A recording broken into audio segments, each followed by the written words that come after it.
Nad, totoo ba ito nakikita ko? Museum! Oo, Isko. Totoo yan. At kaya dito kita dinala. Di ba, mahilig ka mag-picture? Ayan, sa loob niyan, sigurado ako, marami kang mas makukuha ang magagandang picture. Nad, ngayon pa lang, nagpapasalamat na ako sa'yo. Totoo niyan. Hindi ko naman madadala yan eh. Kasi multo na ako. Ang gusto ko lang, makapag-picture sa bagong camera. Maraming salamat ah. Ito lang masasabi ko sa'yo. Kung sakali mong mawala kami, sana maging masaya ka pa rin. At saka, huwag mo nang ulitin magpakamatay ah. Huwag masayangin ang buhay mo. Pwede nga lang mabuhay ulit eh. Gagawin ko. Kuya, malapit na tayong umalis. Huwag kayong mag-alala. Akong bahala. Patatagalin ko. Pahihirapan ko si Enad sa mga hihilingin ko sa kanya. Para mas tumagal pa tayo dito at hindi agad tayo umalis. At sana, gumana yung mga plano ko. Sana nga, kuya. Oh. Sino na ba sa inyo yung susunod? Ako na, Nad. Ako na yung susunod. Ganun ba? O sige, sabihin mo na sa akin yung mga gusto mong gawin para magawa na natin. Nad, ang gusto ko sana, makasakay sa motorsiklo at makapunta sa magaganda at malalayong lugar. Motor? Eh, paano yan? Wala naman akong motor eh. Baka naman may iba ka pang gusto. Yun na lang gawin natin. Hindi, Nad eh. Yun lang ang gusto ko. Kasi yun lang makakapagpasaya sa akin. Eh kung wala ka pang motor, o sige, mag-aantay na lang ako hanggang sa magkaroon ka at meron tayong magamit. Sige na nga, gagawan ko ng paraan. Pupuntahan ko muna yung mga kaibigan ko. Tatanungin ko sila kung saan kami pwedeng humiram ng motor para may magamit tayo. Antayin mo ako dyan ha, pupuntahan ko na sila. Sige, Nad. Mag-aantay ako. O sige, dyan muna kayo.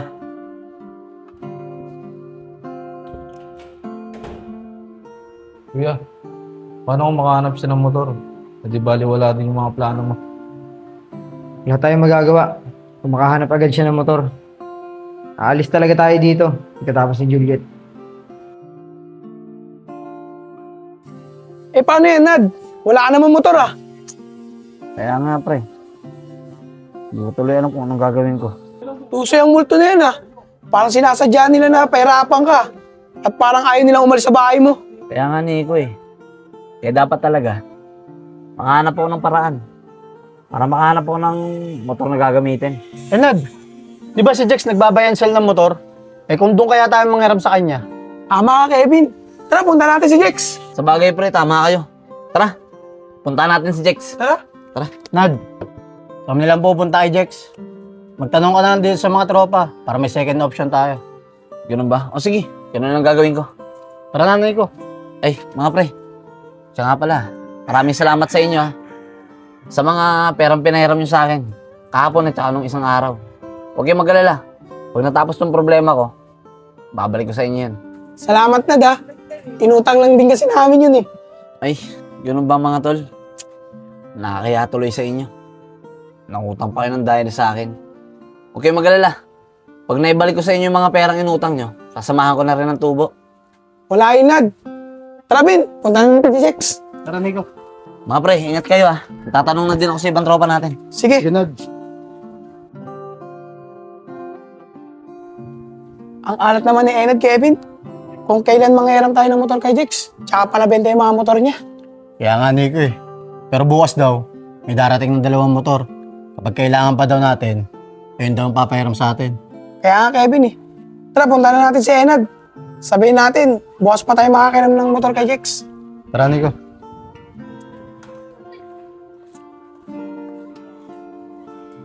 O, Nico. Wala dito si Enad. Baka nandun sa kanila. Tara, doon na lang natin puntahan. Tara.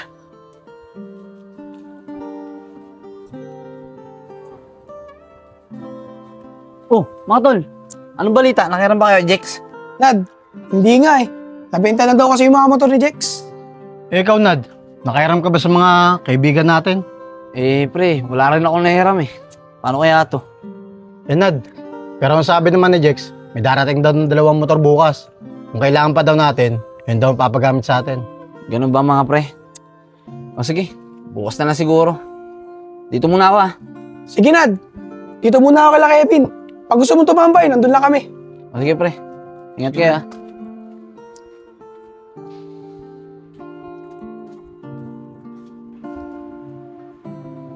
Ronald, kamusta? May mga gamit na ba tayong motor? Aalis na ba tayo? May problema nga eh. Wala akong nahiram na motor. Sabi ko naman sa'yo eh, hindi ako nagmamadali. Mag-aantay ako kung kailan ka magkakamotor. Huwag kang mag-alala. Baka bukas, may magamit na tayong motor. Para makalis na tayo. Okay lang, Nad.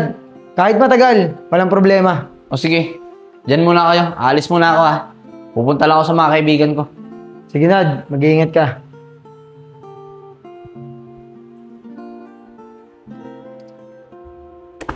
Ang galing mo, kuya. Gumagana yung plano mo. Sabi ko naman sa'yo eh, akong bahala. Nico, ano kaya? Sigurado kaya yung motor na may hiram natin kay Jex bukas. Hindi ko alam na eh. Pero sabi naman ni Jex, may darating daw siya na 2 motor bukas. Alam ko na, Nico. Bukas, agahan natin ang pagpunta kay Jex. Para kung sakaling dumating yung 2 motor, madala kagad natin kay Enad. Tama ka dyan, Kevin. Sige, agahan natin bukas.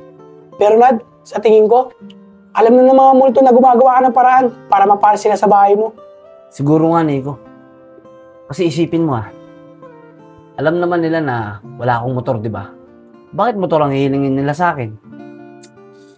Kung gumagawa sila ng paraan para tumagal sila sa bahay ko, gagawa din ako ng paraan para mabilis silang umalis sa bahay ko. Huwag ka mag-alala, Nad. Kasama mo naman kami ni Kevin eh. Tutulungan ka namin. Salamat sa inyo mga pre. Buti nilang talaga. May mga kaibigan ako na katulad nyo na hindi ako pinapabayaan. Gusto ko lang naman maging matahimik ang buhay ko. Yung mga walang multong nanggugulo sa akin. Kung mag-alala, Nad, maayos din yung problema mo. Salamat sa inyo mga tol.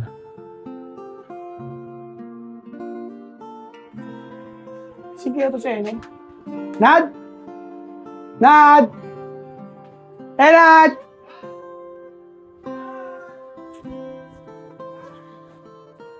Parang si Nico yan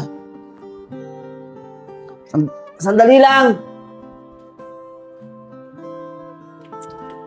Oh, Nico, ikaw pala. Bakit parang aga mo naman ata? Nad, okay na! Nakiram na kami ng motor kay Jex. Tara na! Talaga pre? O sige, antayin niyo ako sa kubo, magkita tayo doon. Maliligo lang ako pupunta ako doon. Sige, Nad. Bilisan mo Dito na ako. Sige. Ano, Nad? Aalis na ba tayo? Oo. Nakiram na ng 2 motor yung kaibigan ko. Maliligo lang ako Pagkatapos nun, alis na tayo. Dali lang Kuya, palpak yung plano mo. Nagawa ni Enad ng paraan. Kaya nga eh. Ang galing talaga ni Enad. Ano? Ready ka na ba? Alis na tayo. Oo, Nad. Ready na. Yun naman pala di tara na. O paano? Sige na. Diyan muna kayo. Alis muna kami. Tara. Kuya, ingat kayo.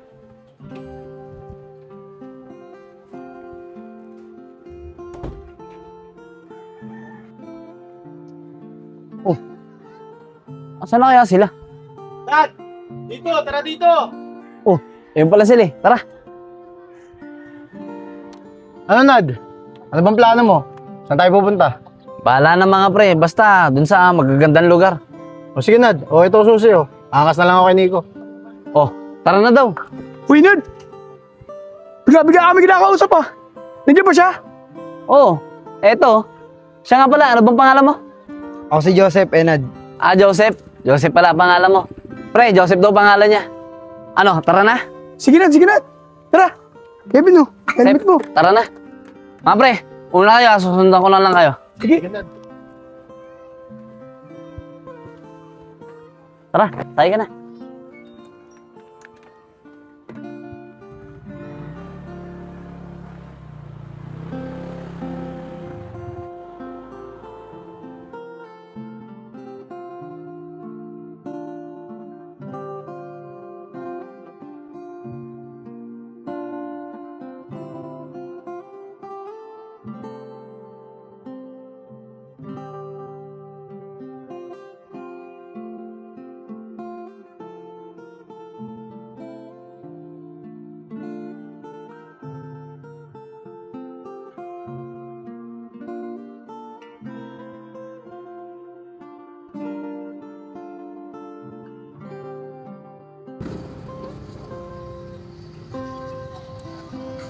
O Nad, saan tayo pupunta?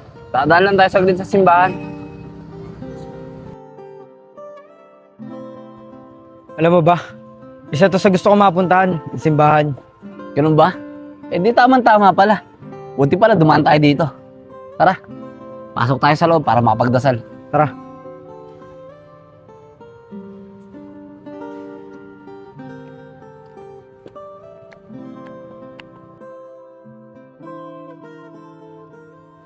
Ano, Sep? Napagdasal ka ba na maayos kanina? Oo Nad, nakapagdasal naman ako.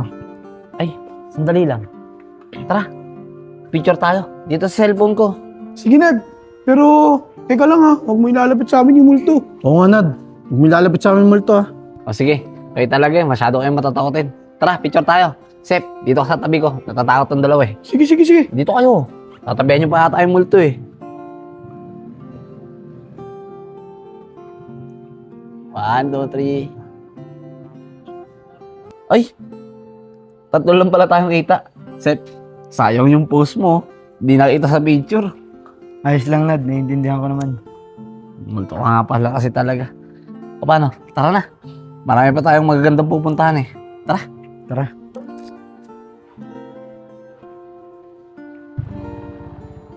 O Nico, ba't tayo tumigil? Sandali lang, Kevin. Kaya na do. Mag-uubad lang ako ng long sleeve. Ang init kasi. Tabi dyan.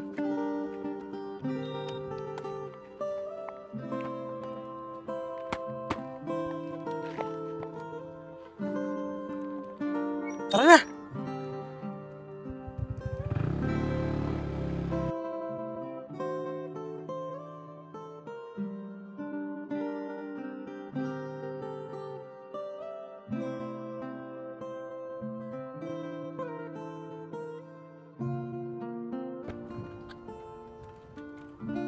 Lad, dito muna kami ni Kevin. Maglalakad-lakad lang muna kami. Sige Nico, para mas malibot din natin tong lugar. Mag-ingat kayo dyan eh. Sige, Sige, Nad. tara Kevin. Sep, tara. Doon tayo.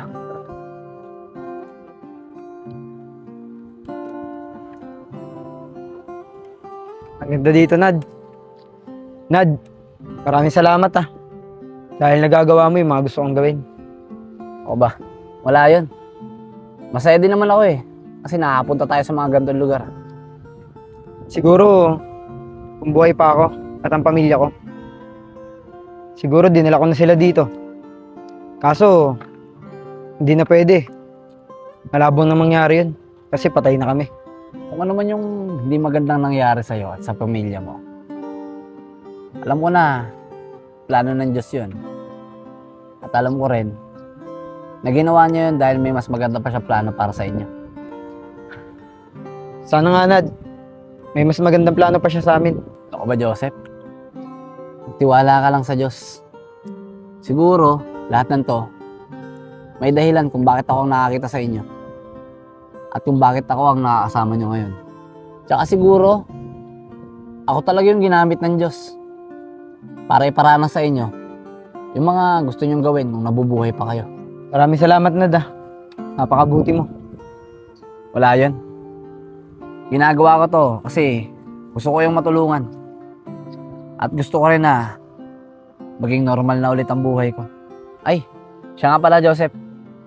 Gusto mo ba dito na lang tayo? Pero kung ayaw mo, may iba pa naman tayo lugar na pwedeng puntahan. Nad, sa ibang lugar naman tayo. Para naman makakita pa ako na iba pang magagandang lugar. O sige, tara. Hanapin na natin yung dalawa. Tara. Oh, ayun pala sila eh.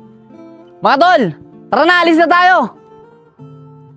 Nico, tawag tayo na yan, Nad. Mga alis na ata tayo. Tara, Kevin. Tara, Sep.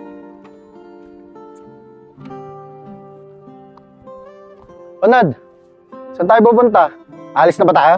O pre, lipat tayo na ibang lugar. Tara. Tara.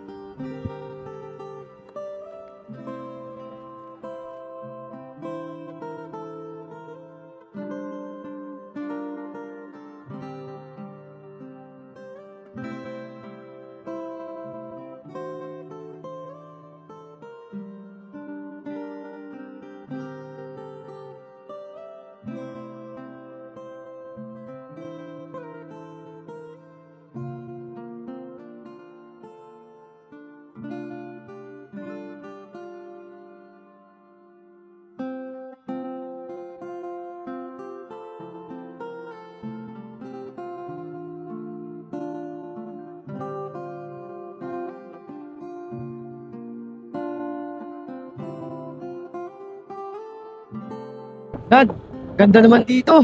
Maganda talaga dito. Lapit na tayo, yun oh. Ano talaga, Nad?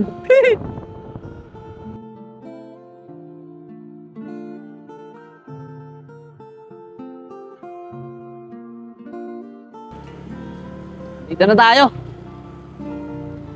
Nico, park muna tayo dito. Lakarin lang natin bakit. Sige, Nad!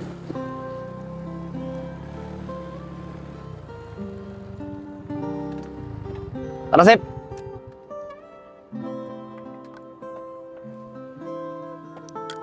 Ganda dito ah. Nad, ang ganda naman dito. Ano nga pala yung malaki na yan? Ayan ba? Windmill ang tawag dyan. Diyan ang gagaling ang supply ng kuryente ng mga taga rito. Talaga? Galing naman yan. Tara, akit na tayo. Sige, Nad, tara. Tara, Nico.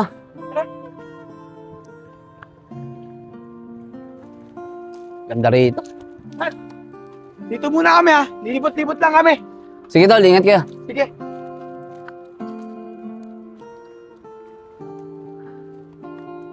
Nad, maraming salamat ah. Dahil sa kabila ng hindi magandang ginawa namin sa'yo at pagsanib namin sa katawan mo na hindi mo alam, kabutihan pa rin ang ginawa mo sa amin. Nad, tandaan mo, kung sakali man na mawala na kami sa bahay mo, lagi mong tatandaan, proud na proud kami sa'yo. Teka nga, bakit kanya ka magsalita sa akin? Si Isko nung isang araw, parang ganyan din yung sinabi eh. Para yun nagpapaalam ah. Tsaka, tigilan na nga yung pagdadrama na yan. Alam mo kung ako sa'yo. Tignan mo na lang yung tanawin, no? Tignan mo. Di ba ang ganda?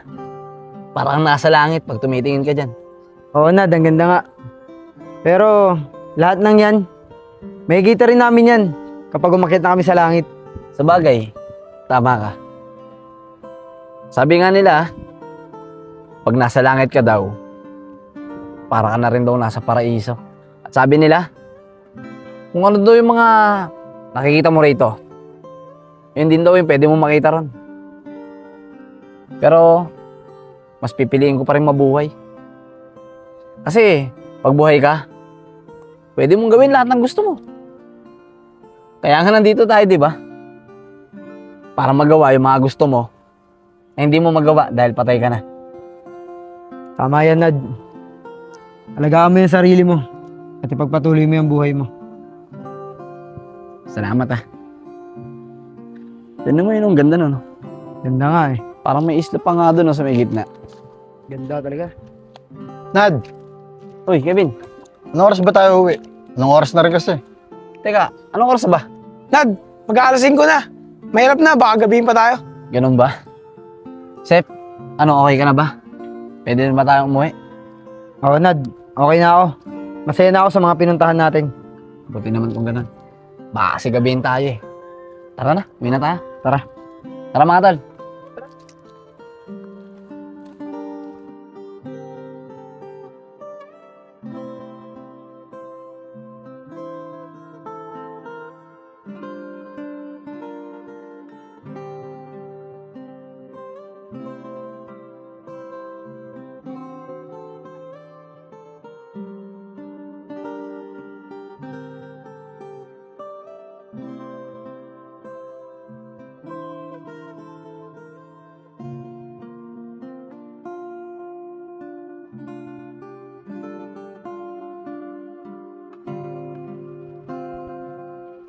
Nad, maraming salamat sa oras at panahon na ibinigay mo sa akin para magawa yung mga gusto kong gawin.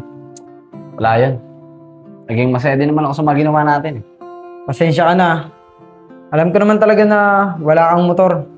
Kaya pinalano ko lahat ng yun para tumagal pa kami dito sa bahay mo. At alam ko rin naman na alam mo na kung paano kami mapapaalis dito. Pasensya na rin kayo ha. Kung hindi ko sinabi na alam ko na kung paano kayo mapapalis dito sa bahay. Wala yun, Nad. Maraming salamat. Pero hindi pa tapos, Nad. Kailangan mo pa pa rin yung mga gustong gawin ni Juliet para tuluyan kami umalis dito sa bahay mo. Huwag kayo mag-alala. Hindi ko nakakalimutan yan. At bukas, gagawin ko rin yung mga gusto niya.